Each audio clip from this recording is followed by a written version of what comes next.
Hey guys, what's up, welcome back to yet another vlog. आज मैं बात करूंगा वही ड्राइविंग लाइसेंस के ऊपर। जैसे मैंने बताया था कि I will cover more information about driving licence. तो आज का टॉपिक है वो है थियरी टेस्ट।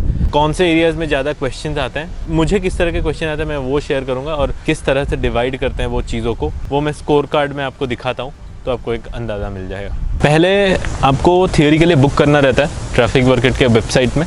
वहाँ जाके आप स्लॉट चूज़ करोगे, आप कौन से ट्रैफिक वर्किट में देना चाहते हो। जैसे मैंने यारफला मैंने एक्चुअली थियरी टेस्ट स्टॉकहोम में दिया था, लेकिन आप यारफला भी चूज़ कर सकते हो, सौदत्तिले भी चूज़ कर सकते हो, कुछ भी चूज़ कर सकते हो। तो वहाँ पे चूज़ करोगे, टाइमिंग चूज़ करोगे और आपको पे करना पड़ेगा 350 क्रोना। जिस दिन आपका टेस्ट होगा आप जाओगे, वहाँ पे जब जाओगे तो वहाँ पे पहले फ़ोटोग्राफ क्लिक करना रहता है और ख़ुद करना रहता है। वहाँ पे मशीन्स रहती है, वहाँ पे जाके आप करोगे और वो पड़ता है आपको 80 क्रोना। और उसके बाद वो आपको दिखाते हैं कि आपका लाइसेंस ऐसे दिखेगा, ठीक है। फिर वहाँ पे आएगा कितने बजे आपको किस रूम में जाना है। तो रूम से जाने से पहले आपको अपना मोबाइल फ़ोन वगैरह स्विच ऑफ करना रहता है। तो उसके बाद आप अंदर जाते हो। अंदर जाने के बाद वो आपको पूछते हैं कि आपका और कोई कंट्री में लाइसेंस है, तो मैं बोला नहीं है। और उसके बाद वो लोग आपको सीट देते हैं, आप जाके बैठते हो। और कंप्यूटर स्क्रीन ऐसे सीधे नहीं होते, ऐसे देखो जैसे बुक पढ़ते हैं ना वैसा। और एक चीज़ है कि यहाँ पे नेगेटिव मार्किंग नहीं रहती है, तो आपको सारे क्वेश्चंस अटेम्प्ट करने रहते हैं। तो टोटल नंबर ऑफ क्वेश्चंस रहते हैं 70, जिसमें से आपको पास मार्क रहता है 52, ठीक है। लेकिन यहाँ पे एक पंगा है कि 70 में से वो 65 क्वेश्चंस ही चूज़ करते हैं रैंडमली, ठीक है। तो 5 क्वेश्चंस आपके हटा देते हैं रैंडमली। तो इट्स योर लक कि आपके कौन से क्वेश्चन हटा रहे हैं, तो वो चीज़ है। तो जैसे कि आप मेरे स्क्रीन में देख रहे हो, दो सब्जेक्ट एरियाज़ जो है वो 5 पार्ट में डिवाइडेड है। एक है vehicle knowledge manoeuvring, environment, traffic safety, traffic rules और पर्सनल कंडीशंस। तो आपको सबसे ध्यान देना रहेगा ट्रैफिक रूल्स के ऊपर, क्योंकि उसमें से सबसे ज़्यादा क्वेश्चंस आते हैं। और ट्रैफिक सेफ्टी, ट्रैफिक साइंस, उसमें से बहुत सारे क्वेश्चंस आएंगे, तो वो अच्छे से कवर करना। सारे साइंस आपको पता होने चाहिए कि ये क्या है, ये पार्किंग यहाँ पे कर सकते ही नहीं, कब करेंगे नहीं करेंगे, पार्किंग वाला हो गया। फिर उसके बाद डायरेक्शन साइन, कि इसी डायरेक्शन में गाड़ी को लेना है। और मैक्सिमम क्वेश्चंस मेरे इसमें आए थे राइट हैंड रूल को लेकर। राइट हैंड रूल आपको पता ही होगा, अगर नहीं पता है तो आप स्वीडन में अगर जंक्शन में जा रहे हो और वहाँ पे ट्रैफिक लाइट्स नहीं है और गाड़ी आपके राइट में आ रही है और आप ऐसे सीधे जा रहे हो, तो आपको वहाँ पे उसको पहले जाने देना होता है, उसके बाद आप जाते हो।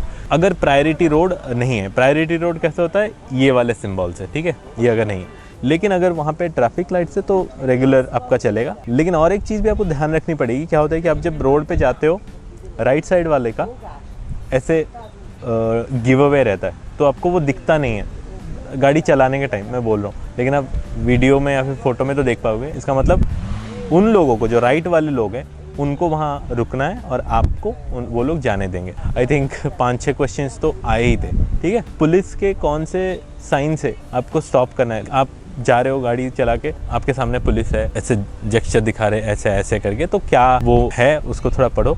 और गाड़ी अगर पीछे आपके पुलिस आ रही है लाइट जला के, तो आपको रोड में कहीं पे भी हो आपको साइड में रखना है। ये क्वेश्चन आया था जो मैं गलत किया था। मेरा क्वेश्चन आया था कि हेडलाइट ऑन है कि नहीं, ये पिक्चर से देख के बताओ, तो वो मैंने गलती करी थी। उसके बाद आपको ये क्वेश्चन आता है कि पार्किंग, जैसे ज़िब्रा क्रॉसिंग है या फिर बस स्टॉप है, बस स्टॉप के कितने पीछे पार्क कर सकते हो, कितने सामने कर सकते हो। जंक्शन में अगर आप पार्क कर रहे हो, जंक्शन के कितने सामने कर सकते हो, कितने पीछे कर सकते हो, ये क्वेश्चंस भी आएंगे। और एक क्वेश्चन भी आया था कि एनवायरमेंटल फ्रेंडली ड्राइविंग। मेरे को क्वेश्चन आया था कि आप अगर स्वीडन में ट्रैवल कर रहे हो, एक मिनिमम डिस्टेंस है, अगर उतना डिस्टेंस है आपको गाड़ी लेने की ज़रूरत नहीं है, आपको पैदल या फिर साइकिल से भी आप जा सकते हो। उसके बाद रिस्क के ऊपर आता है, आप अल्कोहल कितना परसेंटेज होना चाहिए, आप कितना परसेंटेज होता है तो आप ड्राइव कर सकते हो। और आपके साथ दोस्त बैठे हैं और आपका एक्सीडेंट होता है तो ये किसकी गलती है। तो बेसिकली ये सारे क्वेश्चंस होते हैं। ट्रैफिक सेफ्टी, ट्रैफिक रूल्स को अच्छे से पढ़ें, उसमें से क्वेश्चंस बहुत सारे आते हैं। बाकी पर्सनल एनवायरनमेंट वाला आप ज़रूर कर लोगे, उसमें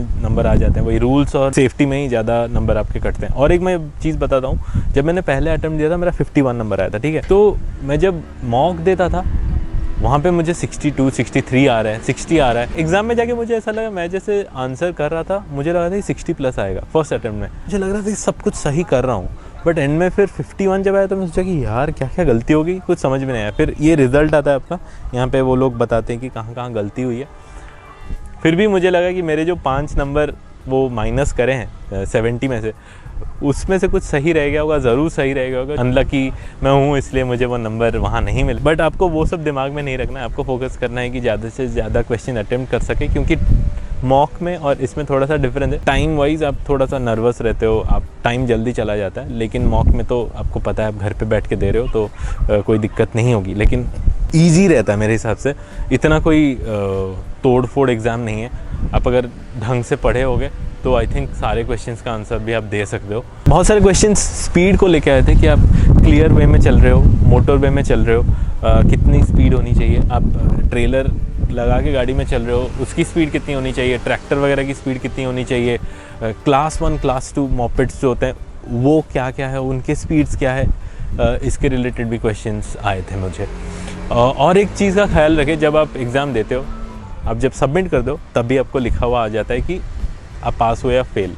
और आप जब एग्ज़ाम रूम से बाहर जाके अपना फ़ोन ऑन करके अपना ईमेल चेक करते हो, वहाँ पे आपको दिख जाता है कि आपने कितना नंबर रखा है और कहाँ कहाँ आप लैग कर रहे हो, या फिर आप पास हो गए तो कितना नंबर आया। एक चीज़ का ख्याल रखें, जब आप एग्ज़ाम में फ़ेल होते हो तुरंत आके आप फिर दूसरा स्लॉट बुक कर दो। क्या होता है, बहुत टाइम पे स्लॉट्स मिलते नहीं है, लेट हो जाते हैं। और आपको एक चीज़ और करनी है, आपको हर दिन चेक करना है कि कोई और स्लॉट खाली है तो मैं तुरंत बुक कर दूँगा। थियोरी अच्छे से पढ़ोगे तो वो आप एग्जीक्यूट कर सकते हो, आपके ड्राइविंग के टाइम भी अच्छे से करो, और आई होप आपका भी क्लियर हो जाए फर्स्ट अटेम्प्ट में। Thank you so much for watching, I will see you in the next one, bye.